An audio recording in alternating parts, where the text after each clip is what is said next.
topics and opinions expressed in the following show are solely those of the hosts and their guests and not those of W4CY Radio, its employees, or affiliates. We make no recommendations or endorsements for radio show programs, services, or products mentioned on air or on our web. No liability, explicit or implied, shall be extended to W4CY Radio or its employees or affiliates. Any questions or comments should be directed to those show hosts. Thank you for choosing W4CY Radio.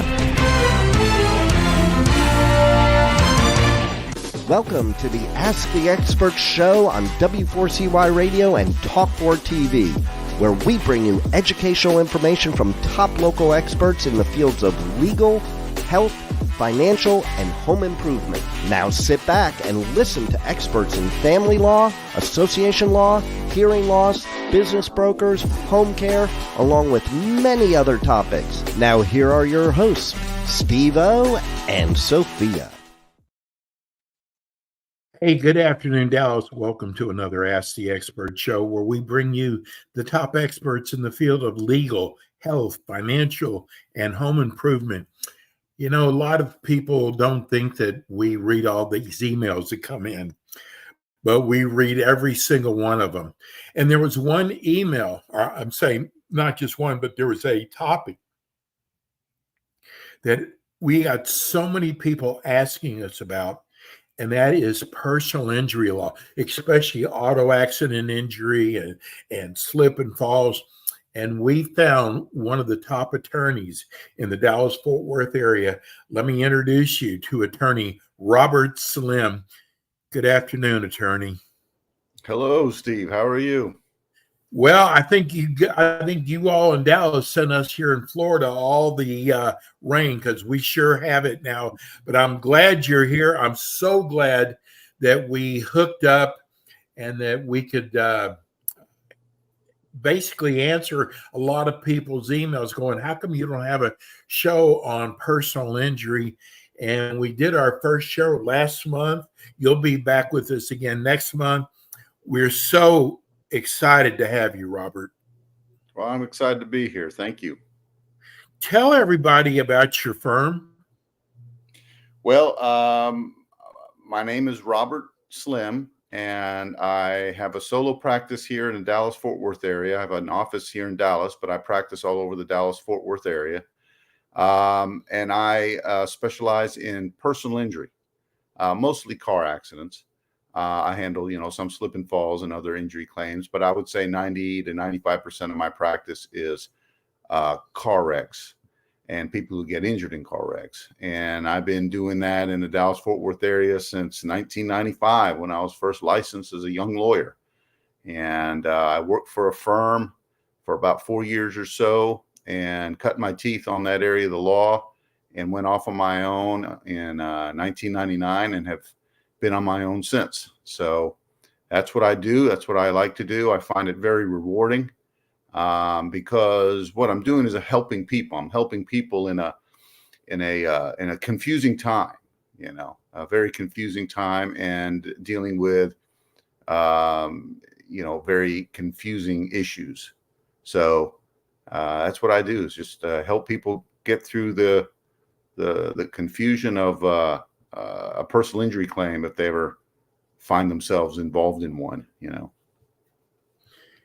I got to tell you, people, you never know when you're going to be in an accident because it might not even be your fault at all. But exactly. I got to tell you, I learned a lot about personal injury law just from my fiance, who was hit from behind, stopped at a red light.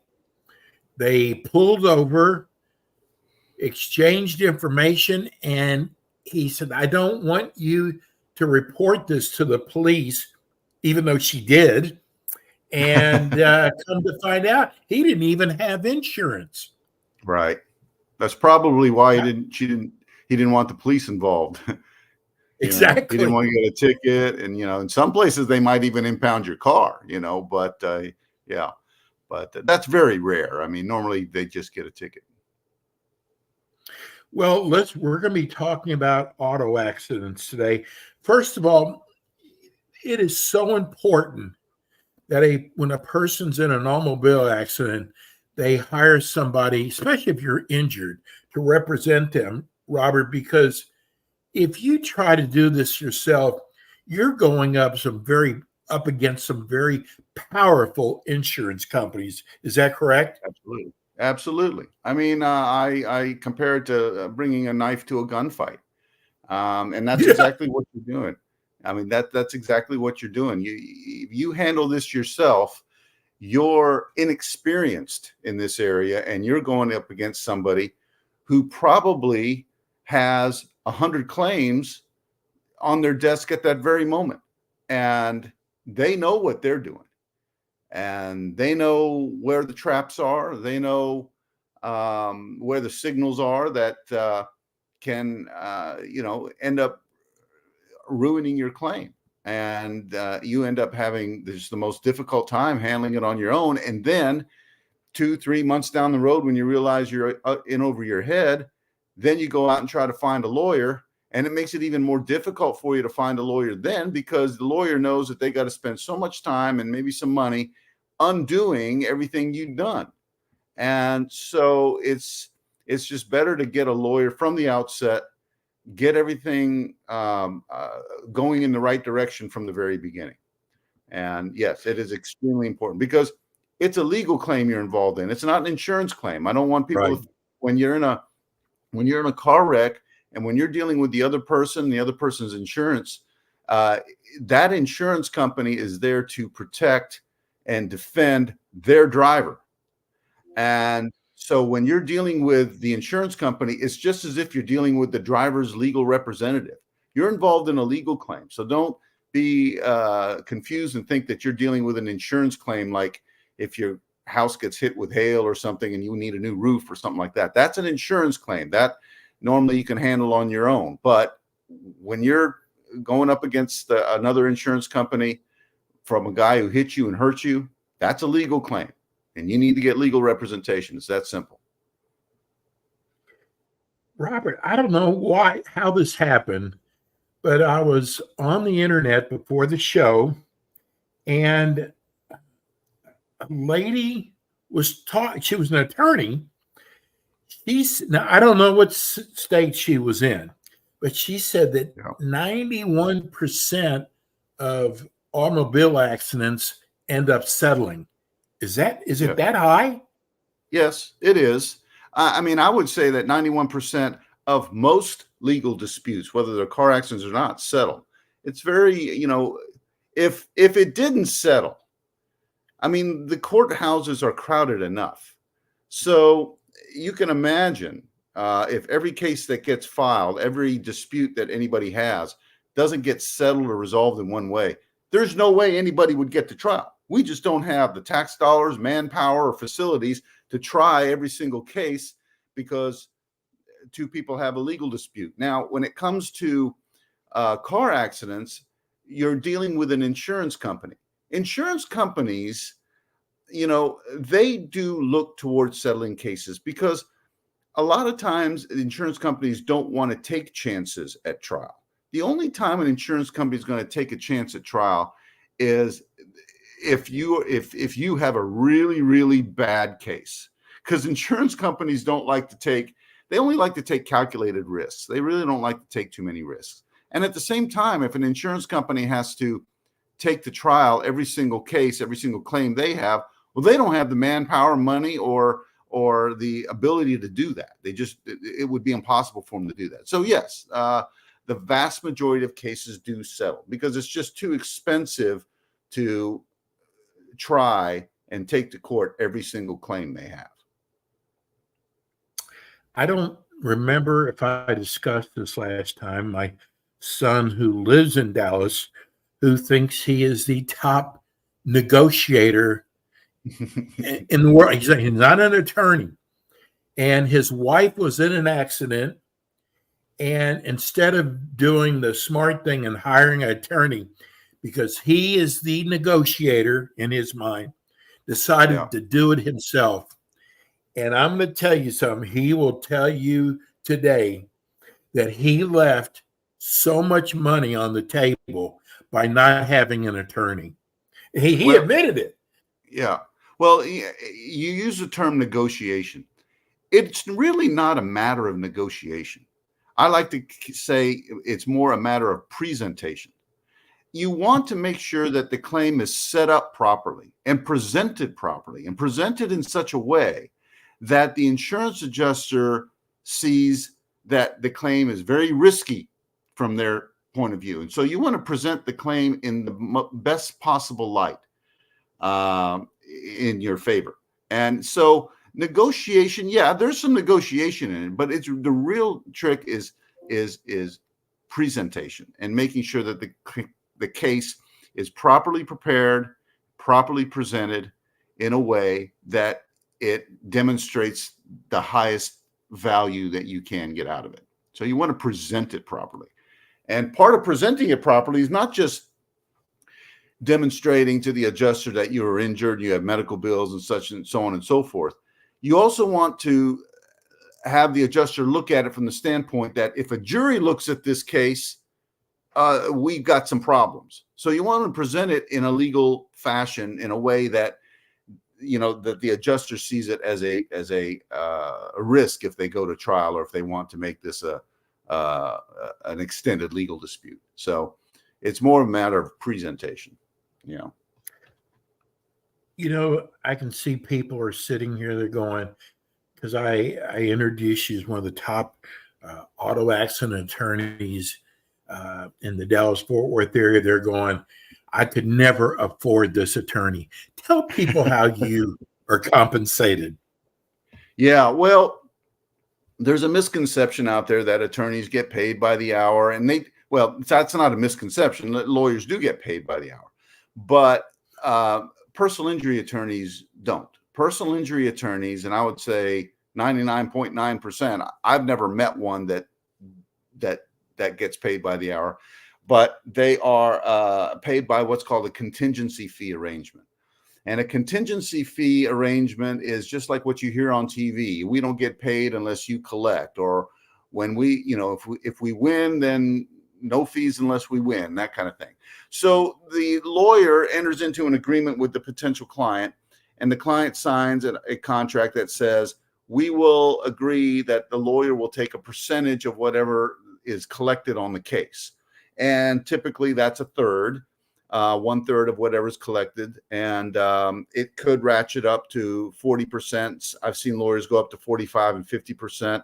My fee stops at 40%. And that's only, it ratchets up if the case goes into litigation, if a lawsuit's filed, because that requires a lot more work and upfront money from the attorney's part, more risk involved. And not only that, the case takes longer. So the fee does ratchet up. That's typically how they're paid. So for instance, if a case settles, I'm just going to use round numbers here. If a case settles for $3,000, 1/3 is $1,000. So the attorney gets paid $1,000. If the case settles for $9,000, well, 1/3 is $3,000. So that's how the attorney is paid. The attorney takes their fee off the top and then negotiates the medical bills and tries to net as much money in the client's pocket as they can. And that's typically how it works. We're getting a text in from a listener who wants to know, do you handle cases in Fort Worth? Yes. I handle cases all through Dallas, Fort Worth, the surrounding areas, Arlington, Grand Prairie, Plano, Rockwall, and, all of Tarrant County. And I've even handled cases out in Weatherford. I've handled cases as far as Tyler and Austin before. It just depends on the case, depends on what my caseload is like. But the Dallas-Fort Worth area is where I normally find my cases. And yes, Fort Worth, I do handle cases in Fort Worth, correct. Does a person have to give a recorded statement to the insurance company in Texas? Yes and no. It depends whose insurance you're dealing with. Now, if you're dealing with the other driver's insurance, let's give you an example. Let's say that you're involved in a collision at an intersection. You're going through a green light. Another guy comes through the intersection. Obviously, he's going to have the red light and collides with you. Now, you go and make a claim against the other person's insurance. The other person's insurance will call you. And then they will say, hey, I need to get your recorded statement. They may even go so far as to say that it's required. It is not required. And no, they don't have to give a recorded statement. And I normally advise my clients not to give a recorded statement because, when people speak casually to each other, that comes across differently on a recording. So what you say face to face or verbally with somebody may not reflect that same way in a recording. And so I always tell people, don't give a recorded statement just because you might say something wrong. You might say something get misinterpreted. You might be asked a question that you didn't quite understand. And next thing you know, you've just kind of stuck your foot in a bear trap. And it's going to take a lot for you to, get out of that. So I always say, don't give a recorded statement, because you don't have a requirement to give a recorded statement when it comes to the other person's insurance. Now, when you're dealing with your own insurance, yes, because now that is your insurance and you're bound by the insurance contract and policy that you took out with that company. And every policy I've ever seen says that you agree to submit to a recorded interview or recorded statement as part of the policy provisions. And so, yes, contractually, you may be required to give a recorded statement to your own insurance company. But my recommendation is that if you're asked to give a recorded statement on any case with any insurance company, my recommendation would be to say, I'm not in a position to do that right now. Politely excuse yourself from the call and call an attorney. All right. Let the attorney decide and work with you on the best way to attack that issue. But that's the answer to your question. No, you don't have to give a recorded statement when you're dealing with the other person's insurance, and I recommend that you do not give a recorded statement. As far as your insurance is concerned, you may have to give a recorded statement, but I don't recommend you do that before you would consult with an attorney first. So we got a few letters from listeners wanting to know about insurance and what they should make sure that their insurance covers. Can you help us with that? Okay, yeah, that's a good question, as a matter of fact. So there's different types of coverages that you have with your insurance. You just got to decide what's best for you. Now, the more coverage you get, the more expensive your policy is, but the more coverage you get, the more protection you have. Now, in Texas, you are required to carry liability insurance. Liability insurance is insurance that you carry to protect against others who you might damage or injure in an accident. So let's say in my previous example, you got a red light, you got an intersection collision. One person had the green light, one person had the red light. Let's say you're the person that ran the red light. Well, if you're the person that ran the red light, then your liability insurance will cover the claims being made against you. All right. Because now you're liable. So if you're liable, you have liability insurance. It protects you when you mess up. Okay. So that's what liability insurance is. And in Texas, the current requirement is that you have to carry $30,000 in liability coverage that covers $30,000 per person and $60,000 for any accident, the full accident. So if there are two or more people that are injured in your accident, then it'll cover up to $60,000 for any one accident, but no more than $30,000 for any one particular person. And that's on the bodily injury side. Then on the property damage, so if you damage somebody's car or you run through their fence and hit their house or whatever, you're required to carry a minimum of $25,000 in property damage liability. Okay, so that's what's required in Texas. Now you can get more coverage. You can get $100,000, $300,000, $500,000. You can get $1 million policy if you want it. Okay, it just depends on your particular financial situation and what you want to cover. I would say the more wealthy you are and the more properties you have and recreational vehicles and things like that, you probably want to make sure you got quite a bit of insurance to cover your assets. The next type of coverage that I'd like to talk about is what's called personal injury protection coverage. This is coverage you buy to cover your medical bills. It'll also cover up to 80% of your lost wages. In Texas, the minimum that an insurance company can write for personal injury protection is $2,500 per person. Now, that covers the people that are in your car.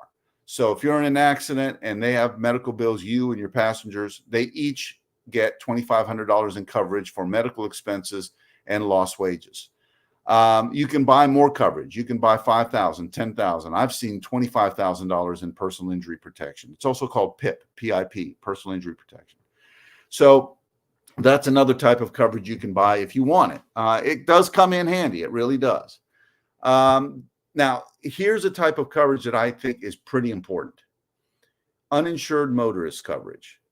If you get into an accident, with somebody, 1/5 of the drivers out there are driving around without the state minimum liability insurance. So if you get into an accident with them and they're at fault and they're not carrying that liability coverage that I talked about here at the very beginning, well, then you don't have any way to get compensated for your damages, because the guy who doesn't have insurance probably doesn't have insurance because they don't have money. So you're not going to get any money out of them. All right. So I say it's very important to carry what's called uninsured motorist coverage. And uninsured motorist coverage is exactly what it says. It says it will cover you under your own policy in the event you get into an accident with somebody else who's at fault but doesn't carry liability insurance. And then your insurance will then step in the shoes of the insurance that person was supposed to have. And you can buy uninsured motorist coverage in different amounts. The minimum in Texas is $30,000 per person, $60,000 per accident, $25,000 for property damages. You can buy $50,000, $100,000, whatever you want. But uninsured motorist coverage is always very handy. Also, uninsured motorist coverage also goes another step further. So let's say the other person did have insurance, but they had a minimum policy. But let's say you had a lot of medical bills. Let's say you had $20,000, $25,000, $30,000 in medical bills. Well, your claim is probably worth more than the $30,000 that other person's insurance had. So if you had uninsured motorist coverage, it'll cover you, not just if the person didn't have insurance, but also if the person didn't have enough insurance to cover the value of your claim. So your claim is worth more than $30,000, you know? So if your claim is worth $60,000, $70,000, $80,000, your uninsured motorist coverage will come in and it will cover the excess of what your claim is worth over and above what the other person's insurance is unable to cover. And that's called underinsured motorists. It's basically the same, it comes under the same coverage, uninsured, underinsured motorists. It all comes under the same coverage. So if you buy uninsured motorist coverage, then you have the benefit of both those situations. You know, with the way the economy is, and I don't know how Texas is, but I know my auto insurance has doubled. I could see a lot of people out there not even being able to afford auto insurance, not having it. So I think it's really important that they do have that type of insurance if the other person's not covered. Yeah, very important. Very important. Yeah. I always get it on my policies, and I always recommend people buy that insurance. Uninsured motorist coverages, it's pretty handy to have. It is. It's unfortunate it's unfortunate that there's so many people out there driving without insurance, but you want to make sure you're protected in case you do get hit by somebody who didn't have insurance. Absolutely. You know, I got to tell you, this is one show that easily could be an hour. It's gone by so fast. Let's give everybody your telephone number and your website address. Sure, absolutely. You know, if you're watching a video, my telephone number is down there in the scroll. Yes. But if you're not and you're watching you're listening only, then my telephone number is 214-321-8225. That's 214-321-8225. And I can be reached at that number anytime. And when you call that number, you'll either get me or my voicemail. And if you get my voicemail, I will call you back. Okay.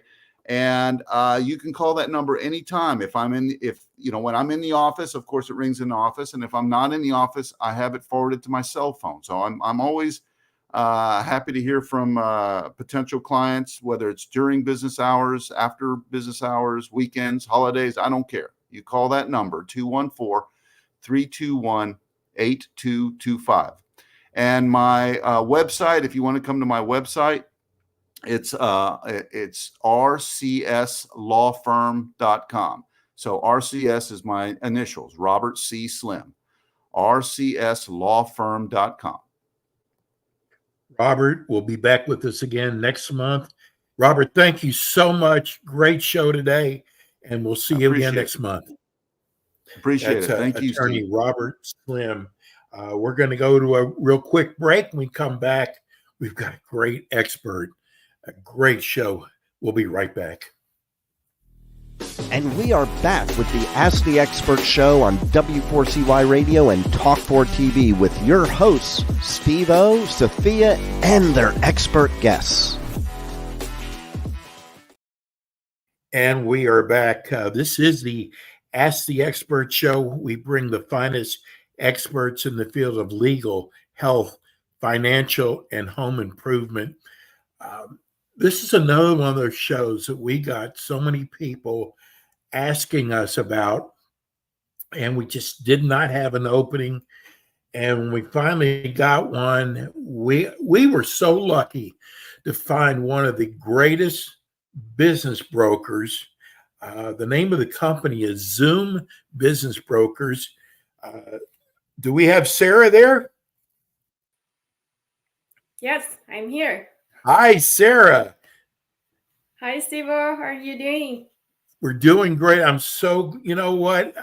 We had a couple people contact us after your last show, which we gave them your phone number.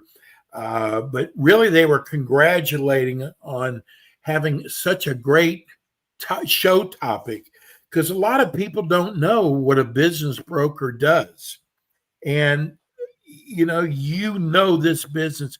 Tell people about your background and what a business broker does. Sure. So I started as a mechanical engineer. I got my master in mechanical engineering. I got my MBA, and then I had 12 years of industrial experience, but I followed a passion and I ended up becoming a business broker, which business broker is like a real estate agent who sells a house, but we sell businesses. So whoever has any type of business and they want to sell, this is what we help them do. Well, I got to tell you, I learned, Sarah, a long time ago, don't try to do this yourself. About 10 years ago, I had a business and it was like, I can do this. It's my company. I know it better than anybody else would. Sarah, it caused so many problems. I mean, just the fact that people would be calling my business and my employees would answer the phone, and, because you don't want to scare them away. And they go, what's this, a business? What is this? Someone's trying to buy your business? And there were so many, you'll know what this is. There were so many tire kickers that just wasted my time. And I got to tell you, a friend of mine said, why don't you get a business broker? And I said, what is a business broker? But oh my God, it was a difference in night and day. Now, the business broker didn't sell my business the next day, and I had to learn to be patient. But what a difference between trying to do it myself and getting someone like yourself to do it for me. Sure. Yeah. Unbelievable. I had the same conversation. I'm selling a wholesale business. And yesterday, my client was very happy that, I was talking to a customer. I told them I want to sell. I said, what? What did you do? I said, maybe they want to buy my business. I said, no, you just don't realize that we need to talk. We need to tell 10,000 people that we want to sell your business until 100 people look at your business. Between them, 10 people talk to you and 1 people put an offer. And you cannot go ahead and tell 10,000 people because you literally kill your business. If 10,000 people know that you want to sell your business, you lose a lot of customers, you lose a lot of, it's really, really dangerous. So that's why keeping that confidentiality when we want to sell the business is really key to selling the business successfully. Something else I learned, you'll laugh at this too, but when it's your business, you've got this closeness. This is like your child. So sometimes you think it's worth a lot more and you put a price on it that you think is worth it. But, reality is it probably isn't. And that's one of the things that you do is you have a formula on what the business really is worth.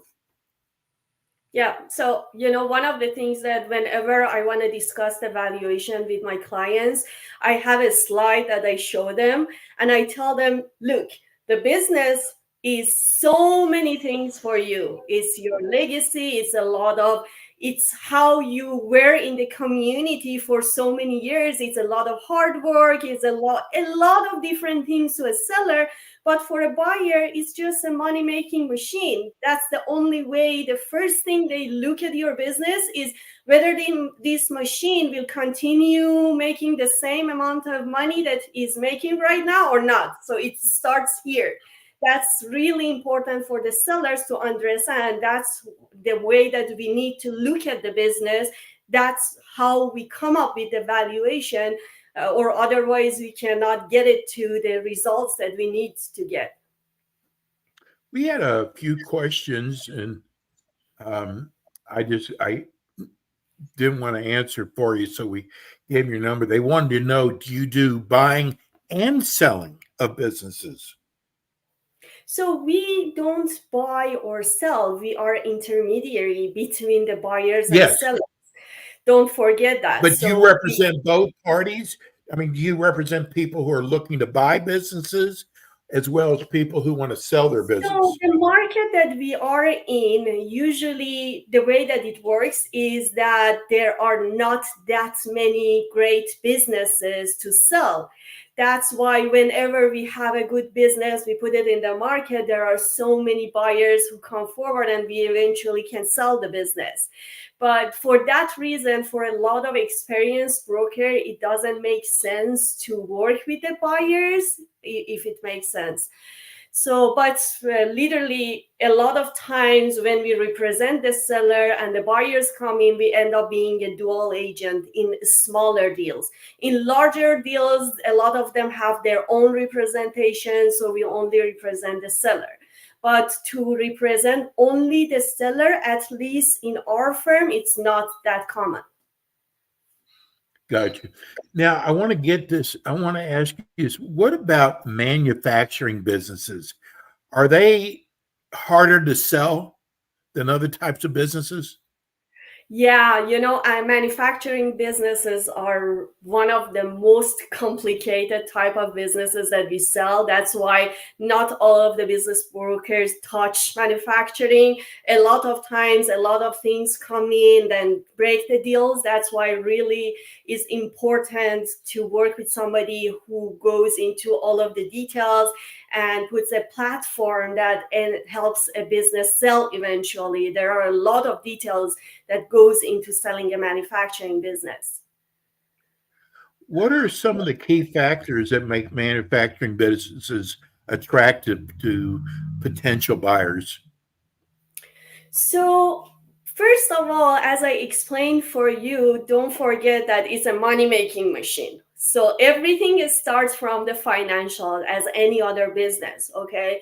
But for manufacturing, having, increasing the sales every day, having good margins, and having a good cash flow and also well-documented financials are the basis. I mean, there are a lot of good buyers for manufacturing businesses, but if you come and look at your business and you don't have them ready and they seem kind of shady, they just pass and go to another opportunity. That's why well-documented financials and having all of those parameters in place is the first important thing.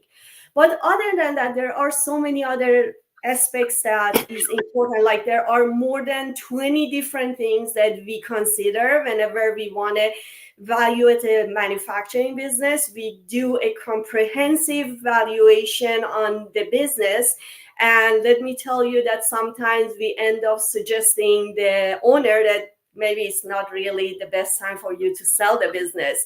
There are red flags that you need to work on for maybe 1, 2, 3 years to make your business ready for sale. For example, one of the important things is whether you have any kind of concentration in the customers for the business, except for some small situation like in aerospace or defense. Even they work with very large companies and they have long-term contracts. But other than that, most of the times the buyers do not like to see that you are selling mainly to one customer or two customer, or a lot of your sale is only in one industry. So not having concentration is one of the important things. A lot of times, if you are selling more than 50% of your product to one buyer, a lot of times it's a red flag and they just skip you. So there are like other stuff. The other stuff is like having state-of-the-art equipment.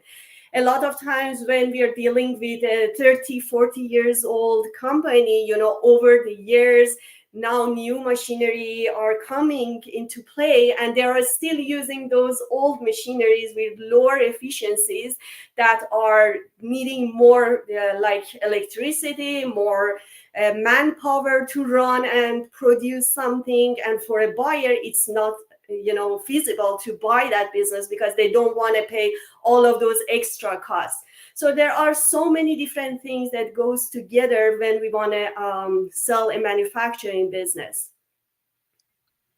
Sarah, I love how knowledgeable you are. And I'm not trying to embarrass you at all, but you just won 2 awards from the IBBA. Yeah, I know.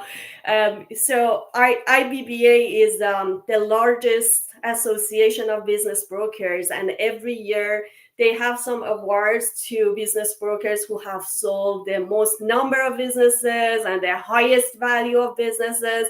And I was really blessed to get 2 of those awards this year, which was really, I work hard. Whenever I do something, I put everything I have, and I always have passion for whatever I do. So I really enjoyed, and it was a blessing. Yes. And we should call you doctor, shouldn't we? Maybe. Well, listen, you earned it. Getting back to challenges that you have when it comes to these manufacturing businesses, how do you overcome them? So a lot of times, I personally spend a lot of times talking about the logics. It's very important that you set a good foundation, especially with the sellers, because when they start working with us, they don't have any idea of what they have in front of them. For most of the sellers, they only sell a business once in their life, so they have never done it before. That's why it's really important to give them a good expectation, a correct expectation of what they have in front of them. Like I always tell them, so these are the things that any buyer who comes in, it's kind of a question in their mind. So I work with them to come up with the correct answers from the beginning and be ready. So when they get those questions, one after the other, they don't get scared. So, and also those kind of expectations. For example, let me give you an example. In California, at least that I work, we have this situation that a lot of these successful manufacturing business owners, after a while, they buy the property that their business is in. And whenever the business has challenging days, what they do is that they subsidize the business using their own property. So they don't get the real rent from the business. Now, when it comes, we get to the time that we want to sell the business, what happens is that the business is not paying the market rent to the property, which is their another entity. So this simple number exchange has a tremendous effect on the valuation of the business. And if the broker doesn't catch that from the beginning and doesn't bring that into calculation of the values and give the seller like, okay, your business will sell at $5 million, but while it actually has to sell at $4 million because of that change in rent, then the seller has that expectation in their mind. And unfortunately, we have a situation that the number that goes to their minds from the beginning, they cannot get rid of it. So if they don't get a correct expectation from the beginning, they might wait a year, 2 years, and they really cannot sell because they were expecting to get that number. So Right. bringing all of this into consideration from the beginning and putting a good foundation is really necessary if we want to have a successful sale. We just got a text message. I'm really enjoying the show. Do you deal in restaurant franchises? I personally don't. I don't sell restaurants, but we have brokers who are expert in selling restaurant franchises. We have brokers who have been selling businesses for 25 years, and they are specialized in selling restaurant franchises, anything in that hospitality sector. What's a good business with the way the economy is right now? What is a good business to go into? So I always answer this question that good business for who? Because you could have the best type of business, but in my opinion, if you don't have enough passion and you cannot relate with the type of business, and because having a business means every morning you open your eyes, you need to be ready for another challenging day. Every day, another problem comes, whether from this side or that side. So if you are not really enjoying what you are doing, I doubt it that you can get it to anywhere that you make it successful. So that's the first thing I would consider for any person. But in any kind of economic downturn or upturn, that they always, service-based businesses are something that you can count on, because even if the economy goes down, if something breaks in your house, you always need somebody to fix it. So a lot of these service-based businesses, they escape any kind of problem. That's why what we are seeing right now is that some of these, even a janitorial business, for example, or some kind of, some other types of service businesses, they have a lot of buyers right now. How do you identify or qualify potential buyers for manufacturing businesses? Have in mind that for especially middle market manufacturing businesses, I can say that we have three main type of buyers. One group that we see are the managers or top managers of Fortune 500 employees, the ones that have been there for 15, 20 years. They have managed so many people, so many manufacturing facilities, and now they want to come up. They have some money in their 401k account, and they have that much experience, and now they want to have their own business. Okay, so these are one type of buyers. The second group are equity firms, the ones that they want to buy a business, probably have it for a couple of years, make it a larger business and sell it and gain something in this between. And the third group are strategic buyers. Like, for example, anybody who is manufacturing something, they always buy from other companies and sell to other companies. So this kind of acquisition that you buy vertically from the people who you buy from or you sell from, that's kind of a strategic acquisition. Or horizontal acquisition, if you, for example, have the same type of business in another area and now you want to come to this area, or any type of complement products, something like that. These are other acquisitions that are strategic. The reason is that they have some resources that they can use when they buy that company.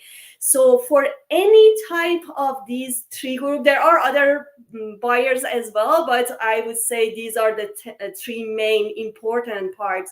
So for any part of these groups, we have different approaches that how we go about, considering whether an equity firm is a good buyer or whether this individual have enough experience. So it's a very, extensive approach that we have to consider them. Gosh, in your business, confidentiality is really important. How do you handle that? Yeah, that's really, really important, especially, in these type of businesses. When the competitors come in and want to get information, that's the most sensitive one. That's why we have a lot of, legal forms like NDAs that is, we always ask buyers to sign. We even talk to them. We make sure they are legitimate, they want to buy. And we put a lot of efforts to take care of those information and don't give it to a lot of people. If you look at our website, it was very interesting because one of our brokers had made somebody very angry because they didn't share the information with that person, but the broker didn't find that person, qualified. We need to make sure they are qualified as far as having enough cash and experience before we give them information, or otherwise we are not doing a good service for our clients. And sometimes, it makes some people mad, which we cannot do anything about it. Sarah, this show, I cannot believe this show goes by so fast. Let's give everybody your phone number and your website. Sure. My number is 949-426-5067. And our website is www.zoombusinessbrokers.com. If you look at our website, we have more than 11 full-time brokers, a couple of part-time, and each one of them, if you go to their profiles, you see they have extensive experience in different fields. So any type of business you have, you can just go there, check them, and find a broker who can help you. Well, now it's not just Sarah Vaziri, it's now award-winning Sarah. Sarah, thank you so much. You'll be back again with us next month. This show could be an hour and still not be enough time. Have a wonderful week. We'll see you again next month. Sure. Thank you so much. Have a great day. Thank you, Sarah. The name of the company is Zoom Business Brokers. That's Sarah Vaziri. What a great show. Anyway, that's it for us today. We'll be back again with you next week with more Ask the Experts. Thanks for tuning in today to the Ask the Experts show on W4CY Radio and Talk4 TV. Tune in next week and every week to hear more from our experts on personal injury, insurance, air condition repairs, estate planning, Medicare, and many other topics in the areas of legal, health, financial, and home improvement. See you next week.